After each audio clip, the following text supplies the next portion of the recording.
आगे सीढ़ी थोड़ा सा गड़बड़ है, ठीक से उतरे।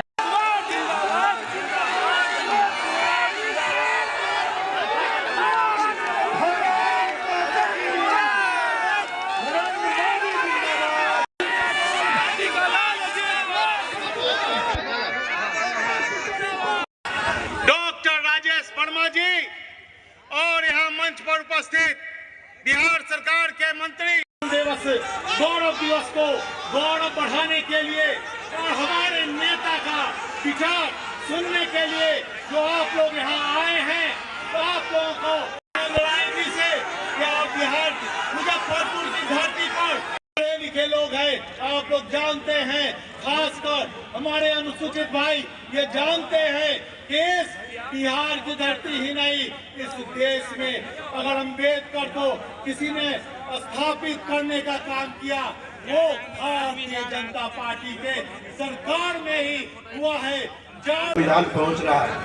आज इस दिवस पर हम लोग के मुख्य अतिथि आदरणीय गृह राज्य मंत्री श्रीमान नित्यानंद राय जी, मुख्य अतिथि बिहार प्रदेश के महामंत्री आदरणीय श्री राजेश वर्मा जी, हम लोग के बड़े भाई पूर्व मंत्री आदरणीय इंजीनियर अजीत कुमार जी। हाँ तो सामने जी हमको इस कार्यक्रम के सौभाग्य की बात है कि प्रभारी बनाया गया था, संयोजक बनाया गया था और तमाम सकरा से लेके मतलब मुजफ्फरपुर से कोने कोने से जो बाबा साहब में आस्था रखते हैं, सारे दलित महादलित सब लोग एक बार कहने से ही आप देख रहे होंगे कि जगह कम पड़ गई थी यहाँ पे, बाद में करीब 3 बार कुर्सियाँ मंगानी पड़ी। तो इतने लोग बाबा साहब के चाहने वाले हैं और नरेंद्र मोदी जी के चाहने वाले हैं, वो सभी लोग आके और 2025 के लिए हुंकार भर दिया है कि अब के बार जो है बिहार में एनडीए की सरकार और सभी दलित और महादलित सभी भाजपा को वोट करेंगे। बहुत बहुत धन्यवाद जी। जीतन माजी ये हमारे नेता संविधान के प्रति अन्य दलों की क्या आस्था है, जो राजद कल्चर है यहाँ, राजद ने जिस तरह से 1990 के दशक में जिस तरह से बिहार में संविधान को तार किया, पत्रकार सुरक्षित नहीं थे, आईएएस अफसर सुरक्षित नहीं थी, उसकी पत्नी सुरक्षित नहीं थी, पटना में दिन दहाड़े अपहरण होता था, कोई आदमी 5 बजे के बाद रुकना नहीं चाहता था कहीं। ये जंगल राज जिन्होंने देखा है, आज के नौजवानों को जो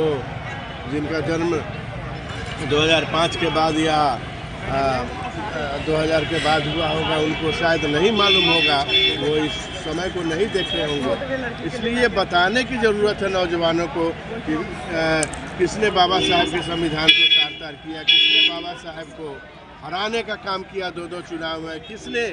बाबा साहब की मृत्यु जिस दिन हुई, नेहरू जी ने कैबिनेट की मीटिंग बुला ली कि कोई मंत्री बाबा साहब के अंत्येष्टि में नहीं जाएगी। इतना नफरत था बाबा साहब को, तो जिसके खानदान को बाबा साहब से नफरत था उसी का वारिस संविधान लेके घूम रहा है। तो ये चीज़ बताने की ज़रूरत है और लोगों को गुमराह नहीं होना चाहिए। ये लोग सत्ता के लिए सब कुछ करते हैं,